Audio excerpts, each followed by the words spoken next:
Director Abhijit Mahesh ಅವರು ₹180 passport visa ಇಲ್ದಿರ bachelor party ಅಂತ ಕರೆಸಿ ಇಡೀ ಬ್ಯಾಂಕಾಕ್ ನ ಒಂದ್ ರೌಂಡ್ ಸುತ್ತಿಸ್ಬಿಟ್ರು. ಸ್ವಲ್ಪ ಸುಸ್ತಾಯ್ತು, ಆದ್ರೂ ಪಾರ್ಟಿ ಹೇಗಿತ್ತು ಅಂತ ಹೇಳೋದಕ್ಕೆ ಈಗ ನಿಮ್ ಮುಂದೆ ಬಂದಿದ್ದೀನಿ. ಸಿಂಪಲ್ ಆಗಿ ಕತೆ ಬಗ್ಗೆ ಹೇಳೋದಾದ್ರೆ, ಒಳ್ಳೆ ಹೆಂಡತಿ, ಬಂಗಾರದಂತ ಕೆಲಸದೋಳು ಇರುವ ಸಂತು ಲೈಫ್ ಅಲ್ಲಿ ಟ್ರೇಲರ್ ಅಲ್ಲಿ ಹೇಳಿದಾಗೆ ಸಂತೋಷನೇ ಇರಲ್ಲ ಪರ್ಸನಲ್ ಅಥವಾ ಪ್ರೊಫೆಷನಲ್ ಲೈಫ್ ಅಲ್ಲಿ. ಈ ಗ್ಯಾಪ್ ಅಲ್ಲಿ ಹೇಳದೇ ಇರೋ ಸತ್ಯ ಯಾವತ್ತು ಸುಳ್ಳು ಆಗಲ್ಲ ಅಂತ ಹೆಂಡತಿಗೆ ಕಾಣದಾಗೆ ಅವನ ಫ್ರೆಂಡ್ ನ ಬ್ಯಾಚುಲರ್ ಪಾರ್ಟಿನ ಅಟೆಂಡ್ ಮಾಡ್ತಾನೆ. ಅಲ್ಲಿಂದ ಪಾರ್ಟಿ ಹೇಗೆಲ್ಲ ಆಯ್ತು ಅನ್ನೋದೇ ಸಿನಿಮಾದ ಕತೆ. ಈ ಸಿನಿಮಾದ ಮೊದಲ ಪಾಸಿಟಿವ್ ಅಂದ್ರೆ ಅದು ಪರ್ಫಾರ್ಮೆನ್ಸ್ ಅಂತ ಹೇಳ್ಬಹುದು. ನನಗೆ ಪರ್ಸನಲ್ ಆಗಿ ಸೆಕೆಂಡ್ ಹಾಫ್ ನಲ್ಲಿ ಪ್ರಕಾಶ್ ಅಣ್ಣ ಪಾತ್ರ ತುಂಬಾ ಇಷ್ಟ ಆಯ್ತು. ಪ್ರಕಾಶ್ ತುಮ್ಮಿನಾಡ್ ಅವರು ತುಂಬಾ ಸರಿ ಅವರ ಅಭಿನಯದಿಂದ ಅಲ್ಲಲ್ಲಿ ನಗುನ ತರಿಸ್ತಾರೆ. ಒಂದು ರೀತಿ ವಿಚಿತ್ರ ಪಾತ್ರ ಅನಿಸ್ತರೂ ಚೆನ್ನಾಗಿ ಬಂದಿದೆ. ಆ ಮ್ಯಾನರಿಸಮ್ ತುಂಬಾನೇ ಇಷ್ಟ ಆಯ್ತು. ಫಸ್ಟ್ ಹಾಫ್ ನಲ್ಲಿ ಅಂತೂ ದಿಗಂತ್ ಮತ್ತೆ ಯೋಗಿ ಅವರ ಕಾಂಬಿನೇಷನ್ ಸಖತ್ತಾಗಿ ವರ್ಕ್ ಆಗಿದೆ. ಎಲ್ಲಾ ಕಡೆ ಅರ್ಧ ಊರು ಬಾಗ್ಲು ಆಗಿದ್ರು ಜೆಂಟಲ್ಮನ್ ಆಗಿ ಕಾಣಿಸ್ಕೊಳ್ಳೋಕೆ ಇಷ್ಟಪಡುವಂತ ಸಂತು ಮತ್ತೆ ಯಾರಿಗೂ ಕೇರೆ ಅಂದಿರ ಇಷ್ಟ ಬಂದಾಗೆ ಬದುಕೋ ಒಂದು ರೀತಿ ಬಂಡವಾಳು ಅಂತಾರಲ್ಲ, ಆ ತರದ ಮ್ಯಾಡಿ. ಇವರ ನಡುವೆ PT ಮಾಸ್ಟರ್ ಆಗಿ ಕಾಣಿಸ್ಕೊಂಡ ಅಚ್ಚುತಣ್ಣ ಎಲ್ರು ಸಖತ್ತಾಗಿ ಅಭಿನಯಿಸಿದ್ದಾರೆ. ಸಿರಿ ಅವರು ಕಳೆದ ಚಿತ್ರದಲ್ಲಿ ಮನಸ್ಸಿಗೆ ಸಿಕ್ಕಾಪಟ್ಟೆ ಹತ್ರ ಆಗ್ಬಿಡ್ತಾರೆ. ಆದ್ರೆ ಈ ಸಿನಿಮಾದಲ್ಲಿ ಹೆಂಡತಿ ಅಂದ್ರೆ ಈಗ ಇರಬಾರ್ದು ಅನ್ನೋ ತರ ಫ್ರಸ್ಟ್ರೇಷನ್ ಅನ್ನ ತರಿಸ್ತಾರೆ. ಸ್ಕ್ರಿಪ್ಟ್ ಏನು ಡಿಮ್ಯಾಂಡ್ ಮಾಡಿತ್ತೋ ಅದಕ್ಕೆ ತಕ್ಕಂತೆ ಅಭಿನಯಿಸಿದ್ದಾರೆ. ಬಾಲಾಜಿ ಮನೋಹರ್ ಅವರ ಪಾತ್ರ ಈ ಸಿನಿಮಾದಲ್ಲಿ ಡಿಫರೆಂಟ್ ಆಗಿ ಕಾಮಿಡಿ ಜಾನರ್ಗೆ ಹೊಂದೋ ಹಾಗೆ ಇತ್ತು. ಕಡೆದಾಗಿ ಸ್ಕ್ರಿಪ್ಟ್ ಮತ್ತೆ ಡೈಲಾಗ್ಸ್ ಗಳ ಬಗ್ಗೆ ಮೆನ್ಷನ್ ಮಾಡಲೇಬೇಕು. ಇದೊಂದು ಹಾಸ್ಯ ನಗೆ ತರಿಸುವ ಸಿನಿಮಾ.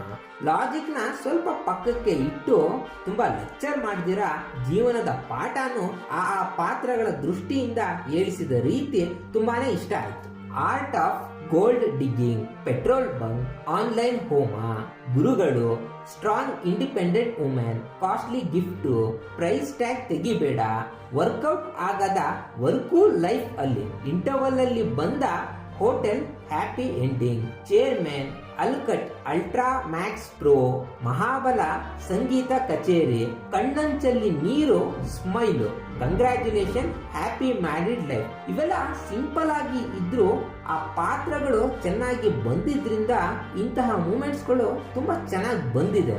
ಡೈಲಾಗ್ಸ್ ಗಳು ಕೂಡ, ವಾರ್ನಿಂಗ್ ಸಾಂಗ್ ಮತ್ತೆ ಚೇಸಿಂಗ್ ಸೀಕ್ವೆನ್ಸ್ ಕೂಡ ಸಿನಿಮಾದಲ್ಲಿ ಇಷ್ಟ ಆಯ್ತು. ಫಸ್ಟ್ ಹಾಫ್ ಅಲ್ಲಿ ಇದು ಕಾಮಿಡಿ ಸಿನಿಮಾ ಅಂತ ಸ್ವಲ್ಪ ಓವರ್ ಸ್ಟ್ರೆಸ್ ಮಾಡ್ತಾ ಸ್ಕ್ರೀನ್ ಪ್ಲೇ ಮುಂದೆ ಹೋಗುತ್ತೆ.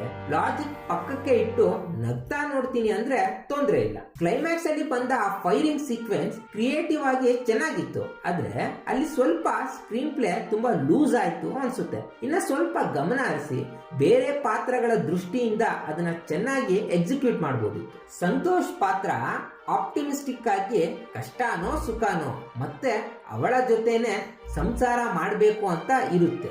ಆದ್ರೆ ಫೈನಲ್ ಆಗಿ ಅವನು ಅವಳ ಹತ್ರನೇ ಎಲ್ಲ ವಾಪಸ್ ಕೊಡು ಅನ್ನೋ ಹಂತಕ್ಕೆ ಬರ್ತಾನೆ. ಆ ಕಮಿಟ್ಮೆಂಟ್ ಹಾಗೆ ಉಳ್ಕೊಂಡಿದ್ರೆ ಎಮೋಷನಲ್ ಆಗಿ ಸ್ಟ್ರಾಂಗ್ ಆಗಿ ಇರ್ತಿತ್ತು ಅಂತ ನನಗನ್ನಿಸ್ತು. ಮೇ ಬಿ ಪ್ರಾಕ್ಟಿಕಲ್ ಆಗಿ ಹುಡುಗರು ಮೂವ್ ಆಗ್ಬೇಕು ಅಂತ ಈಗ ಎಂಡ್ ಮಾಡಿದ್ರ ಅಂತ ಗೊತ್ತಿಲ್ಲ.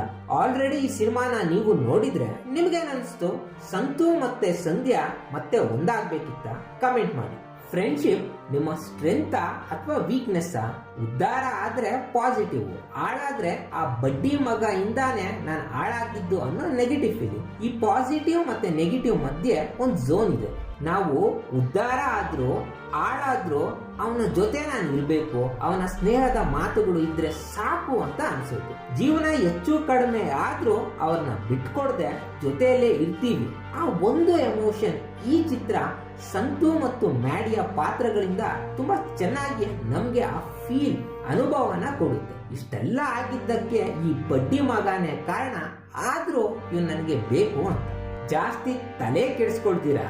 ಒಬ್ನು ಲೆಕ್ಕಾಚಾರ, ಇನ್ನೊಬ್ಬ ಗ್ರಹಚಾರನಂತೆ ಇರೋ ಫ್ರೆಂಡ್ಸ್ ಗಳು ಸೇರುವಂತ ಬ್ಯಾಚುಲರ್ ಪಾರ್ಟಿನ ನೀವು ಇಷ್ಟಪಡೋದಾದ್ರೆ ನಿಮ್ಮ ಹೆಂಡತಿ ಪರ್ಮಿಷನ್ ಕೇಳಿನೇ ಈ ಕಾಮಿಡಿ ಪಾರ್ಟಿನ ಥಿಯೇಟರ್ ಅಲ್ಲಿ ನೋಡಿ. ವಿಡಿಯೋ ಇಷ್ಟ ಆಗಿದ್ರೆ ಚಾನೆಲ್ಗೆ ಸಬ್ಸ್ಕ್ರೈಬ್ ಆಗಿ. ನಾನ್ಸೆನ್ಸ್.